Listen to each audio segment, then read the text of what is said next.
네, 여러분 안녕하세요. 네, 이어플로우 말씀드립니다. 시장이 좋지 않았죠? 미국 영향을 받았고, 자, 이어플로우가 그 영향을 받았나요? 네, 그것 때문은 아니죠. 네, 이어플로우는 이제 시장 영향은 아닙니다. 네, 자체적인 마이너스 요인이 지금 현재 좀 대두가 되는 것이 이제 대주주의 매도. 네, 이것이 아무래도 압박을 좀 주는 부분이 있고, 자, 그것도 그거지만은 제일 중요한 것은 이제 생존이죠, 생존. 네, 이 생존을 위한 대응 방향 중에서 몇 가지 제가 말씀을 드렸었고, 네, 그 안 중에서 하나라도 일단 시급히 나오는 게 중요하긴 합니다. 네, 그죠? 네.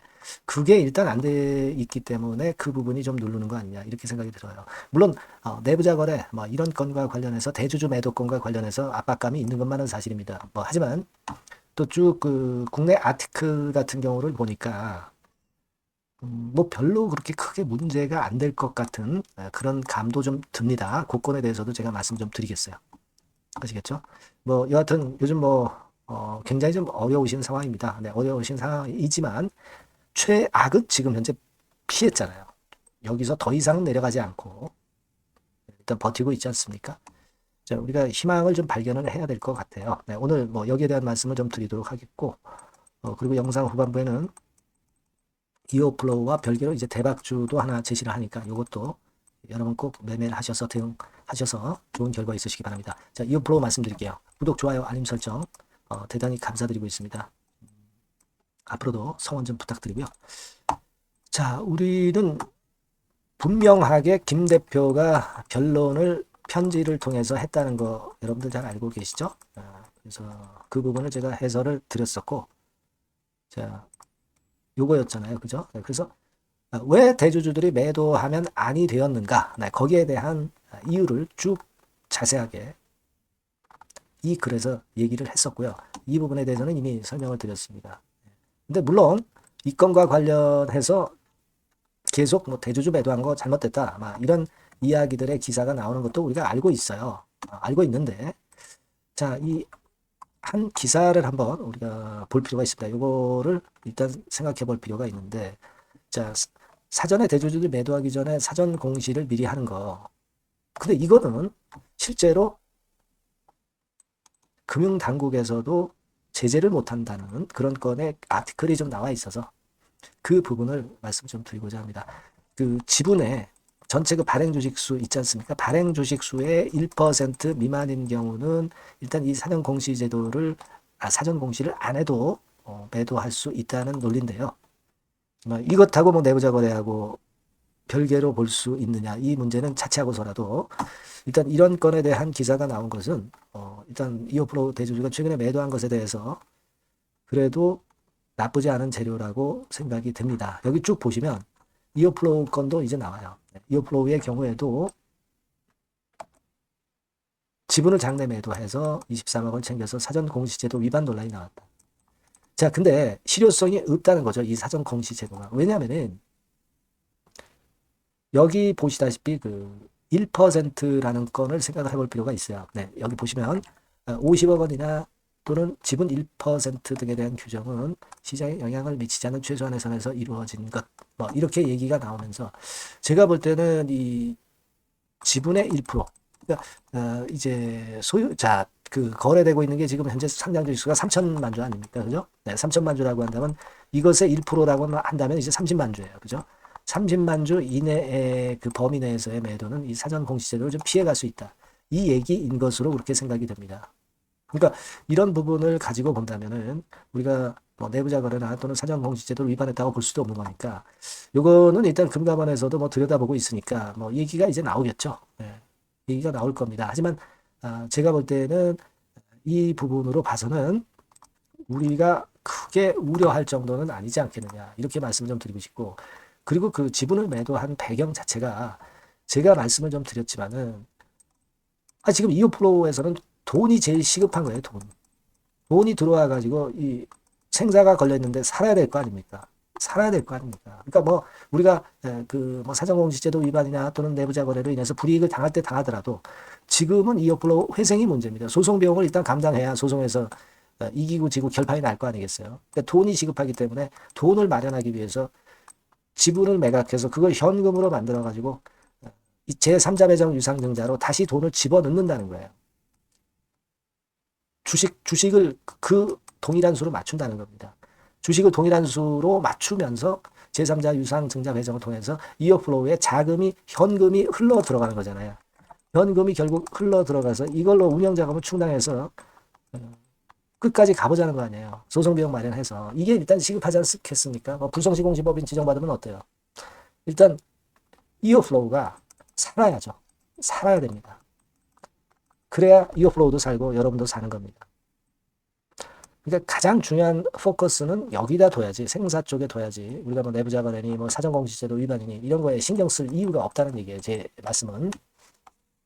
아시겠죠? 네, 그걸 우리가 좀 생각을 해볼 필요가 있다. 기사를 보니까 요즘 그 K바이오 옥죄는 특허 전쟁 해가지고 피해를 많이 보고 있다. K바이오가. 이런 건에 대한 아티클도 나오면서 뭐 일단 긍정적인 여론을 K바이오 쪽에 좀 불러일으키는 것도 뭐 나쁘지 않느냐. 나쁘지 않다. 이렇게 생각이 됩니다. 그리고 제가 일전에 말씀을 드렸지만은 우리가 이어플로우가 결국 회생할 수 있는 거는 누차 말씀을 드렸지만은 이제 만약에 그 이번에 1심 판결이 내년 3월 정도죠. 내년 3월 정도에 1심 판결 자체가 혹시라도 패소로 나타난다 하더라도 연방법원에서의 항소에서는 승산이 있다. 승산이 있기 때문에 김 대표가 저렇게 활로를 자꾸 모색하는 거 아니겠어요? 예. 요 부분 생각해야 되고 그 다음에 아까 그 말씀드리고 여러 번 말씀드렸던 이 친지들 동원해서 제3자 배정 유상증자를 하고 뭐 FI나 또는 SI를 마련해서 자금을 좀 투여받고 그래서 일단 연명을 좀 해놓고 그리고 재판 결과를 기다리는 그런 건이 있을 수 있다는 거 생각할 수 있는 거 아니에요. 예. 아니면 뭐 우리가 진짜 어쩔 수 없다면 뭐 경영권 매각권의 재료도 나올 수 있는 겁니다. 그죠? 재판이 결국 유리하게 나타날 수 있다면 자본이 좀 충분한 그런 대기업에서 들어올 수도 있는 거예요. 우리가 여러 가지 그 살아날 수 있는 가능성을 충분히 생각을 해볼 필요가 있죠. 이어플로우가 뭐 갈 때까지 간 거 아닙니까? 그런 상황에서 우리가 이런 거 기대를 한번 해볼 필요가 있는 거고. 일단 뭐 손해배상 뭐 6천억 말도 안 되는 거 이게 줄어든다면 그렇다면은 그런 어떤 카드들이 사용될 그럴 가능성이 커지는 겁니다. 이어 벤치 매출이 몇십억인데 여기다 대고 6천억 때렸다는 게 말이 됩니까? 예. 그리고 하나의 그 주가를 들어 올릴 수 있는 모멘텀은 뭐 아시아, 중동, 아프리카 이런 쪽에는 제약이 없기 때문에 이런 쪽에 활로를 뚫어볼 수도 있는 거고요. 중국 같은 경우는 여러분들도 잘 아시다시피 내년부터 판매할 수도 있는 건에 모멘텀도 있는 겁니다. 그러니까 우리가 지금 주가 모양을 보세요. 거래 없이 슬슬 흘러내리는 이런 정도는 한계가 있을 수밖에 없는 하락이에요. 크게 하락할 수가 없는 패턴이다. 이런 얘기입니다. 그죠? 뭐 큰 악재가 갑자기 불거져 나오지 않는다면. 이건 견디면서 이런 정도 리스크는 감내하면서 우리가 회생을 희망을 해봐야 되지 않겠나. 그런 생각을 해봅니다. 물량 보유자 입장에서의 선택은 지금 그거 하나죠. 뭐 이게 이어플로우가 뭐 이 저점을 깨고 또 완벽하게 무너진다면 또 모를까. 그렇지도 않은 상황에서는 우리가 그런 생각을 갖고 지금 현재 좀 기다려봐야 되는 게 아니냐. 이런 판단을 한번 드려봅니다. 어쨌든 뭐 이 건과 관련해서는 또 재료가 많이 나올 거고요. 이런 부분들에 대한 도움은 제가 이런 것들 드릴 수 있습니다. 여러분들이 이어플로우라고 꼭 문자를 주셔서 제가 도움을 좀 드릴 수 있게 하시는 게 필요해 보입니다. 살아남아야죠. 이어플로우가 회생해야 되겠습니다. 여러분. 아시겠죠? 문자 꼭 주시고요. 저도 끝까지 케어를 한번 잘해보겠습니다. 자, 그리고 제가 대박주 말씀을 드린다고 그랬습니다. 요거 말씀드릴 테니까 말씀 잘 듣고 대박 내시기 바랍니다. 네, 여러분 시장이 참 어렵습니다. 어렵기 때문에 여러분들은 시장과 상관없이 진짜 독특한 매력을 지닌 비시장 관련주를 해야 합니다. 네, 요 대박주를 제가 오늘 말씀을 좀 드리고자 합니다. 실적이나 재무도 확실하면서 독특한 장점이 있어서 국내 상황에 상관이 없이 시세를 낼 수 있는 종목. 네, 이 종목을 해야 돼요. 그래서 오늘은 그 건과 관련된 독특한 종목을 하나 갖고 왔어요. 이 대박주를 지금부터 소개해 올리겠습니다. 자, 여러분 이 주가 자체는요.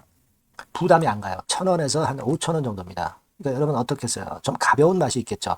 근데 보통 여러분들이 그냥 1,000원에서 5,000원짜리 정도, 야, 그거 뭐 재무도 형편없고 실적도 형편없을 거 아니냐, 이렇게 생각하실 수가 있는데, 여러분 섹터가 우량 중형주에 속해 있고요. 시총이 벌써 3천억 내지 6천억 간다. 그러면 이걸 저가 주면서 부실한 종목이라고 할 수 있겠습니까? 절대 그렇게 얘기할 수 없어요. 자본 총계, 그러니까 이 회사의 재산도 보시면요, 5천억에서 한 9천억 정도 가는 종목입니다. 그러니까 여러분들이 생각하는 부실 잡주하고는 차원이 좀 틀리다. 네, 저는 그렇게 보고 있고요. 목표는 더블 정도를 보고 있습니다. 네, 최소한의 가격이라고 보고요. 투자 기간은 1 내지 2개월 정도 생각하고 있습니다. 먼저 여러분 주가 차트를 한번 볼까요? 네, 제가 한번 보여드릴게요. 자, 요게 이제 주봉 차트입니다, 여러분. 네, 주봉 차트.